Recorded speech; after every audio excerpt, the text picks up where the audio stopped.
Hello बच्चा party, मैं Shyam sir आप सभी को आपके अपने YouTube channel Shyam sir physics by Shyam sir classes में आप सभी का स्वागत करता हूं, अभिनंदन करता हूं। प्यारे बच्चों, आज मैं पार्ट 4 लेके आया हूं। यूनिट एंड डायमेंशन का पार्ट 4 है। प्यारे बच्चों, ये जो है वो है मेरे पास पार्ट 4।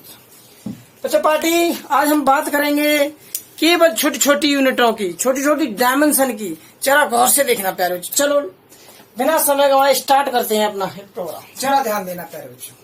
देखो, सबसे पहले एक छोटी सी बीमा लिखी है मैंने। जरा गौर से बोर्ड पर ध्यान दो। मैंने आज बात करनी है मुझे समय की बीमा की और वेग की बीमा की और एक्सलेशन की बीमा की। प्यारे बच्चों, मुझे तीन बीमाओं के बारे में बात करनी है। जरा ध्यान देना छोटी सी बात को। पहले बात करता हूं मैं समय की बीमा की। जब प्यारे बच्चों मैं समय की बीमा की बात करता हूं तो जरा ध्यान देना कि समय की बीमा डायमेंशन ऑफ टाइम्स। तो प्यारे बच्चों, डायमेंशन क्या होती है? टी। तो समय की बीमा होती है टी प्यारे बच्चों। तो अब जरा ध्यान देना सभी के सभी।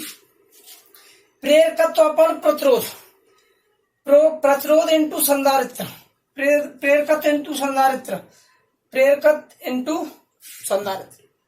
अगर प्यारे बच्चों एल अपॉन आर, आज देखो कभी भी समय की बीमा नहीं पूछी जाती है।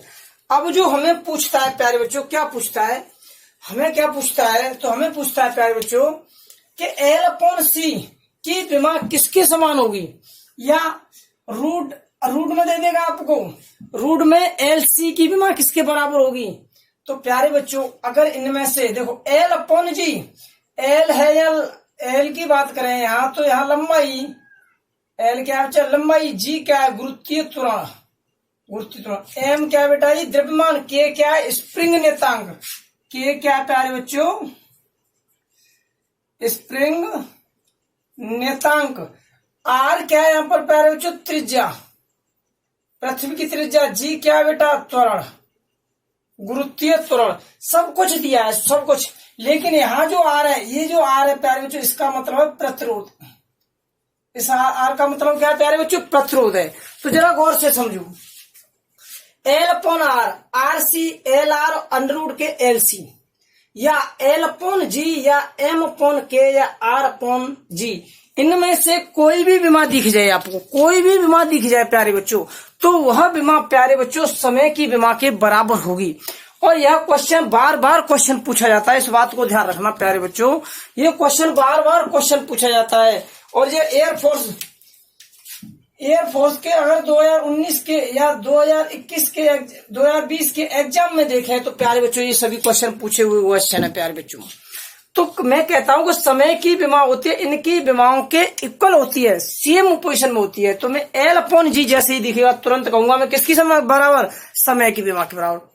क्लियर है? अच्छा जी, आगे बढ़ते हैं जरा टॉपिक पर। आगे प्यारे बच्चों जानते हैं हम आवृत्ति। आवृत्ति का मतलब होता है, आवृत्ति एफ अपॉन आवृतकाल होता है। यहाँ पर क्या होता है बेटा? आवृतकाल, टाइम पीरियड होता है। फ्रीक्वेंसी बराबर 1 अपॉन टाइम पीरियड के। तो इसका मतलब इसकी जो बीमा होगी बेटा जी, वो किसकी हो जाएगी? इसकी बीमा होगी वो किसके बराबर हो जाएगी? T-1 के। अब समझो जरा गौर से। यहाँ एल अपॉन आर था, तो यहाँ आर अपॉन एल कर दिया प्यारे बच्चों। केवल इस उल्टा किया है केवल। यहाँ आर सी था, यहाँ 1 अपॉन आर सी कर दिया बेटा जी। मतलब व्युत्क्रम किया है केवल, ये समझो। L 1 upon L C. अब देखो यहाँ देखो, यहाँ एल अपॉन जी है, तो यहाँ क्या किया है बेटा जी? जी अपॉन एल किया है प्यारे बच्चों। यहाँ के अपॉन एम किया है प्यारे बच्चों। यहाँ जी अपॉन आर किया है प्यारे बच्चों। ये दोनों में अंतर है। अब बच्चा देखा कि सर ने पढ़ाया, ये तो देखो बेटा, यहाँ एल अपॉन आर है, यहाँ आर अपॉन एल है। एल अपॉन आर दिखे तुरंत सोच लो किसके बराबर? समय के बराबर। आर अपॉन एल दिखा तुरंत समझ लो किसके बराबर? आवृत्ति के बराबर होती है प्यारे बच्चों। तो ये जो सब है, ये जी अपॉन एल, के अपॉन एल, एम, ये सबकी बीमा होती है प्यारे बच्चों, फ्रीक्वेंसी के बराबर होती है। किसके बराबर होती है प्यारे बच्चों? फ्रीक्वेंसी के बराबर होती है। बच्चा पार्टी ढंग से समझो, बिल्कुल गौर से। ये बीमाएं जैसे मैं पढ़ा रहा हूं उस टाइप से कोई शायद मुश्किल ही बताएगा, लेकिन बच्चा पार्टी एक एक बच्चे को डायमेंशन में से कोई भी एक भी क्वेश्चन न रहना चाहिए। डायमेंशन खत्म कराने के बाद तुरंत मैं 1 डायमेंशन लेके आऊंगा मैं। तो जरा ध्यान दो। अब इसमें एक और क्वेश्चन आया था प्यारे बच्चों, एक क्वेश्चन पूछा गया था, वेग प्रवणता मतलब वेलोसिटी ग्रेडियंट की डायमेंशन किसके इक्वल होती है? तो हम कहेंगे फ्रीक्वेंसी के इक्वल होती है। किसके इक्वल होती है? फ्रीक्वेंसी के इक्वल होती है बेटा। तो वेग प्रवणता velocity of gradient dv upon dx हमेशा कहीं भी ग्रेडियंट की बात करेगा प्यारे बच्चों, कभी भी ग्रेडियंट की बात करेगा, ग्रेडियंट की बात करेगा तो जहां ग्रेडियंट की बात करेगा वहीं दूरी का भाग देंगे। किसका भाग देंगे प्यारे बच्चों? दूरी का भाग देंगे, दूरी का। अगर दर की बात करेगा तो समय का भाग देंगे प्यारे बच्चों, इतना समझ लेना। तो समय की विमा, फ्रीक्वेंसी की विमा क्लियर। चलो अब आगे हमने एक टॉपिक में लिखा है कि वेग की विमा, dimension of velocity, dimension of velocity. जरा ध्यान देना प्यारे बच्चों मेरे। देखो वेग लिखे या चाल लिखें, देखना जरा गौर से। वेग और चाल की दोनों की विमा होती है प्यारे बच्चों, हम जानते हैं LT-1 होती है। दोनों की विमा कितनी होती है? LT-1 होती है, वेग की और इसकी। अच्छा जी, तो जरा वेग क्या होता है प्यारे बच्चों? वेग हम जानते हैं विस्थापन बटे समय।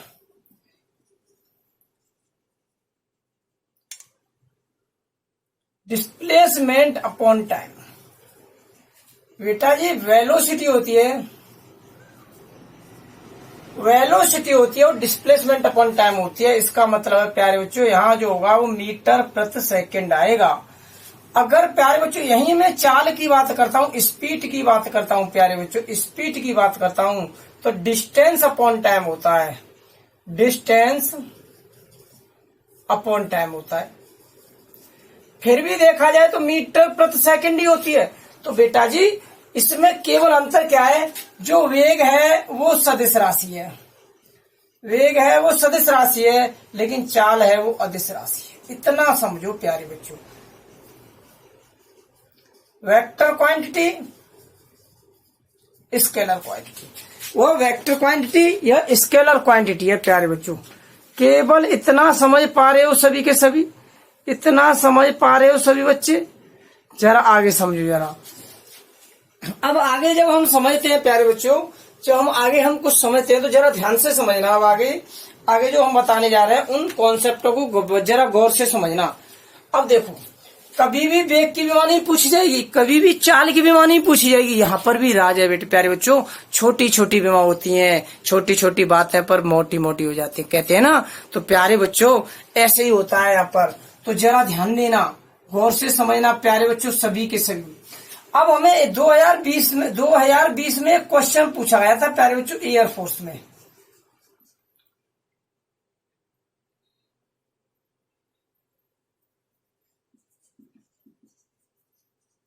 एयरफोर्स में तो प्यारे बच्चों 2020 में क्वेश्चन पूछा गया था एयरफोर्स में, जरा ध्यान देना। 1/μ0 ε0, 1/μ0 इंटू ε0। ये परमिटिविटी ऑफ मैग्नेट है, ये परमिटिविटी ऑफ इलेक्ट्रिक। तो जरा ध्यान दें, ये चुंबकीय विद्युतशीलता, ये चुंबकीय विद्युतशीलता और ये पराविद्युतशीलता। जरा गौर से समझना प्यारे बच्चों। इसकी जो डायमेंशन होती है, इसकी जो विमा होती है प्यारे बच्चों, वह विमा होती है वो किसके बराबर होती है? तो बेटा जी प्रकाश की चाल। किसकी चाल? प्रकाश की चाल, स्पीड ऑफ लाइट।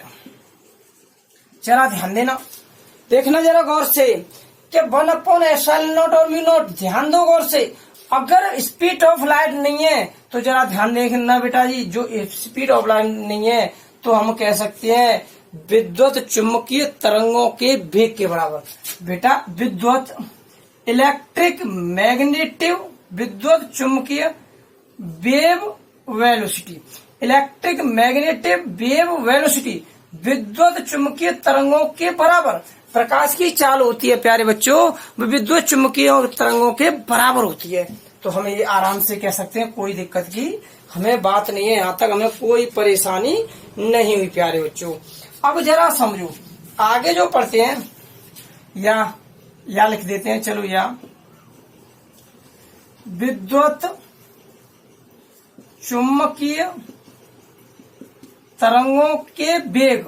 प्यारे बच्चों विद्युत चुंबकीय तरंगों के वेग के या प्रकाश की चाल के बराबर होती है प्यारे बच्चों। इतना क्लियर है सभी को? यहाँ तक किसी को कोई दिक्कत तो नहीं हुई है प्यारे बच्चों? किसी को कोई दिक्कत है तो जरा समझो। अब मैं इसे लिखना चाहूं तो 1/μ0 ε0 बराबर प्यारे बच्चों 3 × 10⁸ मीटर प्रति सेकंड। जरा गौर से समझो, जरा गौर से समझो। अगर इन दोनों में से कोई भी ऑप्शन हो, अगर ऑप्शन में इतना हो तब भी तो बराबर होगी प्यारे बच्चों 3 × 10⁸ मीटर पर सेकंड, फिर भी तो इसकी डायमेंशन इसके बराबर होगी। अच्छा, तो फाइनली इसकी जो डायमेंशन होगी प्यारे बच्चों वो बराबर होगी LT-1 के, जो किसकी बराबर होती है? वेग के बराबर होती है प्यारे बच्चों। किसके बराबर होती है? वेग के बराबर होती है। लेकिन एग्जामिनर ने यहाँ तक ही नहीं छोड़ा, इसे यहाँ तक नहीं छोड़ा प्यारे बच्चों। एग्जामिनर ने क्या किया, जरा गौर से समझो कि एग्जामिनर ने क्या पूछा प्यारे बच्चों, ध्यान दो कि 1/μ0 ε0 की डायमेंशन क्या होगी कि डायमेंशन। तो बेटा जी विमा पूछ रहा है, अगर मैं लिख दूं यहाँ पर विमा तो बेटा जी क्या होगी जरा समझना कि 1/√ε0 की विमा कितनी है? LT-1। लेकिन मैं इन दोनों का अगर इसका वर्गमूल हटाऊं तो इस पे वर्ग चढ़ाऊं तो इसका मतलब है 1/μ0 ε0 बराबर कितनी हो जाएगी बेटा? L2 और T-2। कन्फर्म L2 T-2 यहां तक कन्फर्म है प्यारे बच्चों। जरा गौर से समझो, यहां तक कन्फर्म है सभी को? यहां तक कन्फर्म है, कोई दिक्कत नहीं है, हमें नो प्रॉब्लम, बिल्कुल भी कोई समस्या की बात नहीं है। अब प्यारे बच्चों अगला जो क्वेश्चन पूछा गया है 2020 में ही, तो 2020 में जो क्वेश्चन पूछा गया बेटा जी तो वो पूछा गया μ0 ε0। जरा गौर से समझो, गौर फरमाओ। अब पूछा जा सकता है, ये समझो, ये पूछा जा सकता है। चलो, μ0 ε0 की विमा क्या होगी? की विमा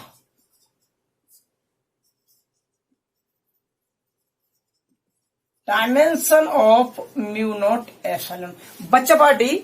बच्चा पार्टी ध्यान दो, गौर से समझो जरा कि इसके विमा क्या हुई। तो जरा गौर से समझना कि 1/μ0 ε0 की विमा कितनी है? L2T-2। कितनी है? L2T-। बेटा सेम उल्टा कर दिया, जो पॉजिटिव होगी वो नेगेटिव होगी, जो पॉजिटिव होगी वो नेगेटिव होगी। तो इसका मतलब इसकी जो डायमेंशन आएगी बेटा μ0 ε0 की जो डायमेंशन होगी वो L-2 और T+2 हो जाएगी प्यारे बच्चों। क्लियर? यहां तक क्लियर है प्यारे बच्चों? किसी भी बच्चे को कोई भी प्रॉब्लम? बिल्कुल क्लियर है प्यारे बच्चों। चलो आगे बढ़ते हैं।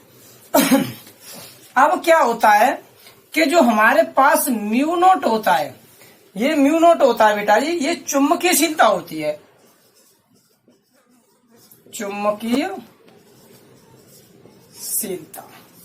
चुंबकीयशीलता का जो मान होता है प्यारे बच्चों, हमारे पास जो मान होता है वो कितना होता है इसे जानते हैं हम। μ0 बराबर 4 पाई × 10⁻⁻7। μ0 को 4 पाई × 10⁻⁻7 हेनरी प्रति मीटर। जरा गौर से समझो, हेनरी प्रति मीटर होता है प्यारे बच्चों, हेनरी प्रति मीटर होता है। तो जो हेनरी प्रति मीटर है ये किसका मात्रक है प्यारे बच्चों?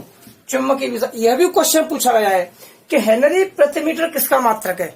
तो चुंबकीय विद्युतशीलता का। ठीक है, एक परावैद्युतक विद्युतशीलता होती है जिससे हम नोट कर देते हैं प्यारे बच्चों μ0 से, म्यू से, केवल किससे? तो जैसे म्यू लिखा आ जाए ना कहीं भी, तो ये बेटा जी ये जो होती है ये मात्रकहीन होती है। कैसी होती है? मात्रकहीन होती है। इसका मतलब यूनिट लेस होती है। अच्छा जी, यूनिट लेस होगी तो भैया जी ये विमाहीन भी होगी, विमाहीन भी होगी।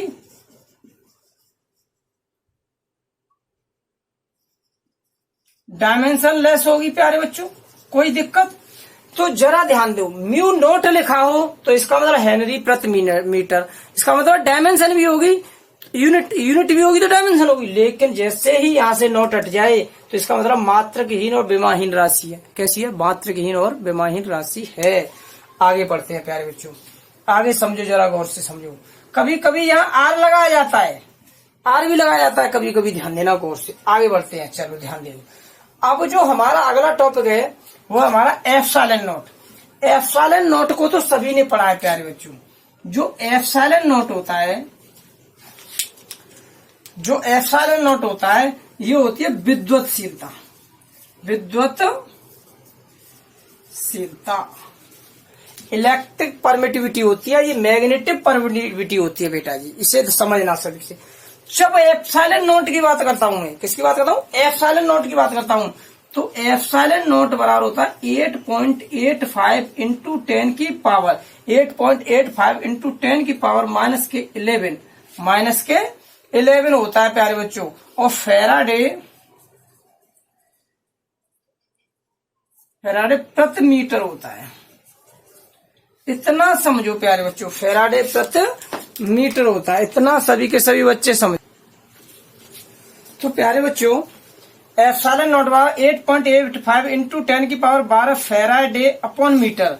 तो बेटा जी जो हमारे पास होती है, क्या होती है? Faraday upon metre. या मैं ये कह सकता हूँ, या इसका मात्रक ये हो सकता है, या प्यारे बच्चों एक और बात ध्यान रखो, इसका एक और मात्रक होता है, वो होता है newton metre square. Newton metre square प्रति coulomb square. Newton metre square प्रति कूलम स्क्वायर। प्यारे बच्चों इसके दो चीजें होती है, एक फैराडे और एक ये दो चीजें होती है, इन दोनों को ध्यान रखना सभी के सभी, ठीक है ना प्यारे बच्चों। नेक्स्ट आगे बढ़ते हैं। अब हम बात करेंगे आगे, थोड़ा सा आगे बढ़ते हैं।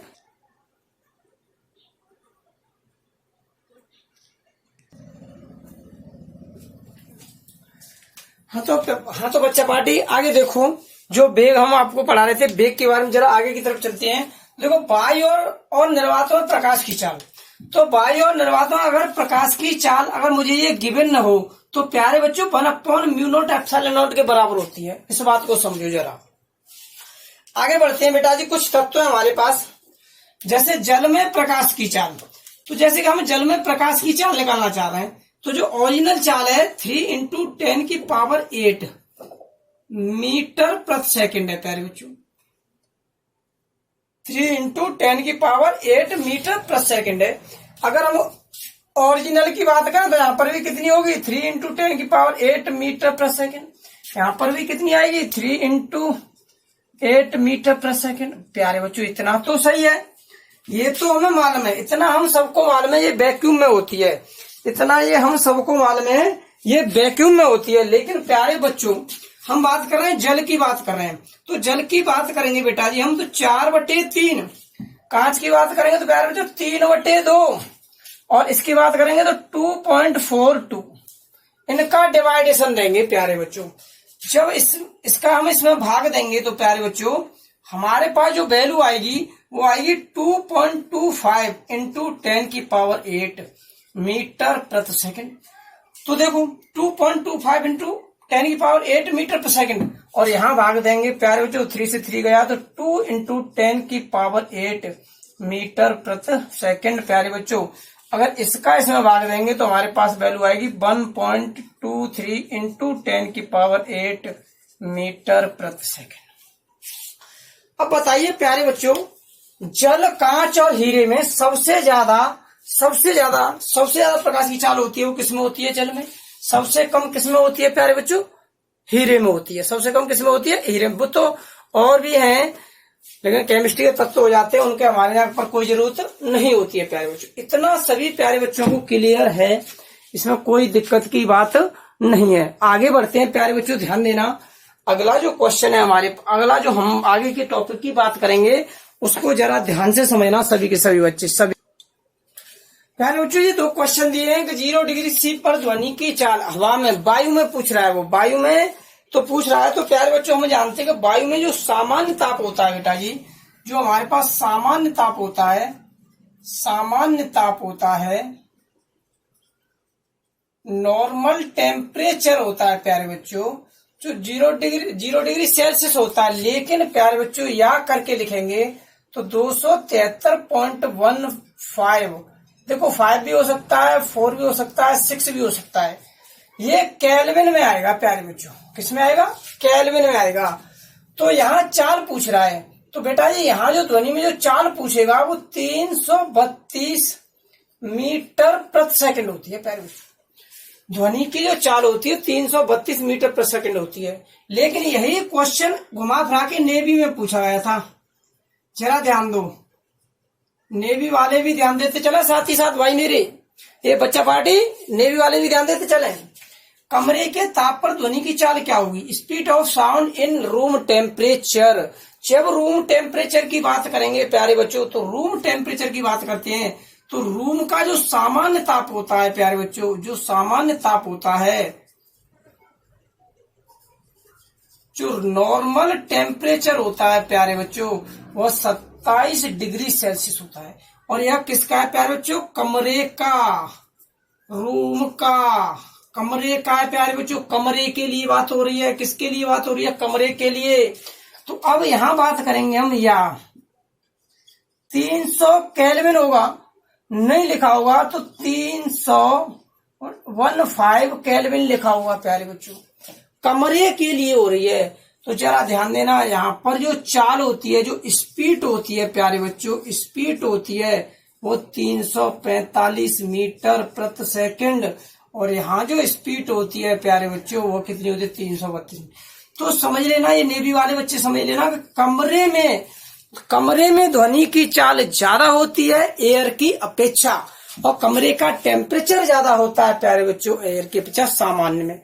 यहाँ 0 डिग्री सी एयर में, यहाँ 27 डिग्री सेल्सियस। यहाँ बेटा जी 300 केल्विन, यहाँ 273.5 केल्विन होता है। इतना प्यारे बच्चों समझ पाए? अगर प्यारे बच्चों आपको इतना समझ पा रहे हो तो हमारे सेशन की वीडियो समझ पा रहे हो। हम पर डे एक वीडियो बनाते हैं। आप सभी बच्चा पार्टी हमारे चैनल को सब्सक्राइब कर दिया करो, जिससे कि हमारा मोटिवेट।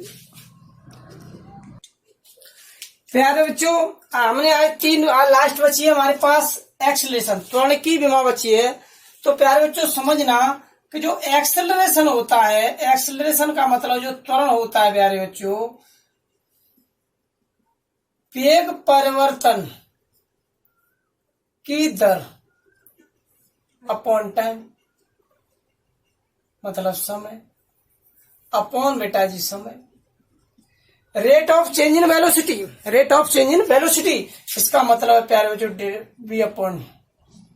तो प्यारे बच्चों वेग अपॉन टाइम। तो अगर मैं इसकी विमा निकालना चाहूं प्यारे बच्चों, तो देखो वेग की विमा होती है LT-1, समय की विमा होती है T, कितनी हो जाएगी प्यारे बच्चों? LT-2। ये मेरे पास त्वरण की विमा आती है प्यारे बच्चों। किसकी विमा आती है? त्वरण की विमा। यही क्वेश्चन पूछा जाता है प्यारे बच्चों गुरुत्वीय त्वरण। किसका पूछा जाता है? गुरुत्वीय त्वरण। तो acceleration due to a gravity. तो जो गुरुत्वीय त्वरण होता है बेटा, इसको हम नोट करते हैं जी से, स्मॉल जी से करते हैं। किससे करते हैं? स्मॉल जी से। तो इस स्मॉल जी की भी विमा किसके बराबर हुई? LT-2 ही हो जाएगी। कितनी हो जाएगी? LT-2 हो जाएगी। थोड़ा सा क्वेश्चन समझना प्यारे बच्चों, सभी की सभी बच्चे थोड़े से छोटे से पॉइंट में एक क्वेश्चन को समझना सभी के सभी। देखो मैं ये कहना चाहता हूं प्यारे बच्चों कि ये पृथ्वी होती है इस प्रकार से, ये पृथ्वी इस प्रकार से होती है, ठीक है। इक्वेटर का मतलब होता है भूमध्य रेखा, भूमध्य रेखा। यहां होता है पोल, पोल का मतलब होता है बेटा जी ध्रुव, ध्रुव। अब जरा समझो, अगर हम यहां से ऊपर किसी को लेके जाएंगे तो जी के मान में चेंजिंग आएगी, यहां से हम नीचे लेके जाएंगे तो जी के मान में चेंजिंग आएगी, जी के मान में चेंजिंग आएगी। तो जरा गौर से समझो प्यारे बच्चों सभी के सभी।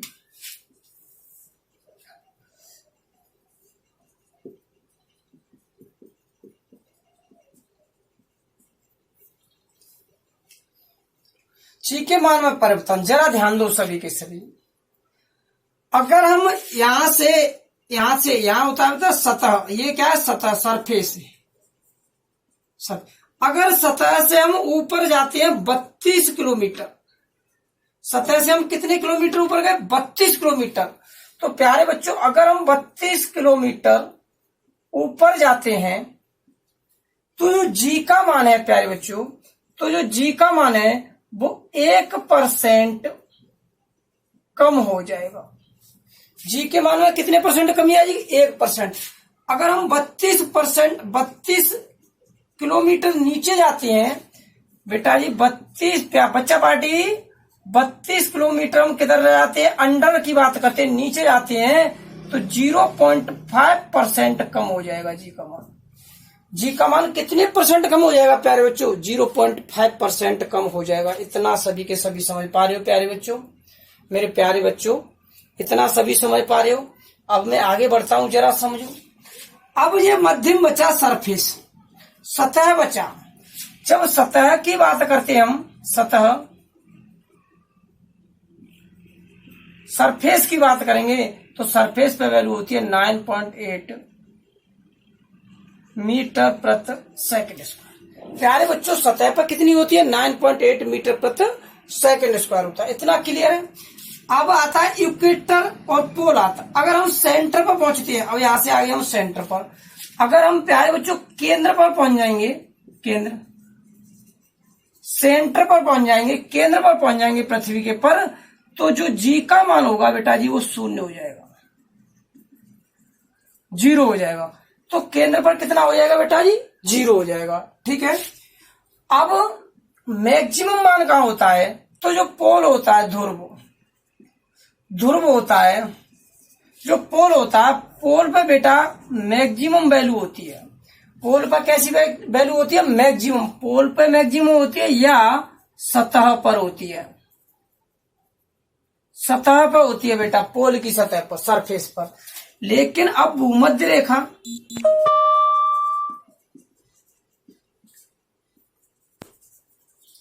इक्वेटर की बात करें बेटा जी तो मिनिमम मान होता है। मिनिमम मतलब कम से कम, कम से मतलब ध्रुव से कम किस पे होता है? भूमध्य रेखा पर होता है। प्यारे बच्चों ये एक्सलेशन के बारे में इतना हमें बताना था आपको, मैंने बता दिया है। अगर पृथ्वी के केंद्र पर बात करेगा तो जी होगी, सतह पर बात करेगा 9.8 होगा, ध्रुव पर होता है मैक्सिमम होगा, भूमध्य रेखा मिनिमम होगा। इतना मैंने आपको बता दिया बेटा जी। कल एक वीडियो लेके आऊंगा मैं, उसके बाद कोई वीडियो नहीं बनाऊंगा यूनिट एंड डायमेंशन में, कल एक वीडियो और बनाऊंगा प्यारे बच्चों। आज की जो वीडियो है प्यारे बच्चों, जितने भी क्वेश्चन नेवी एयरफोर्स में पूछे गए मैंने आपको यहाँ पर मैंने आपको करा दिए हैं प्यारे बच्चों। और प्यारे बच्चों अगर आपको मेरी वीडियो पसंद आए तो मेरे चैनल को सब्सक्राइब करो, लाइक करो वीडियो को। ठीक है, धन्यवाद प्यारे बच्चों सभी बच्चों।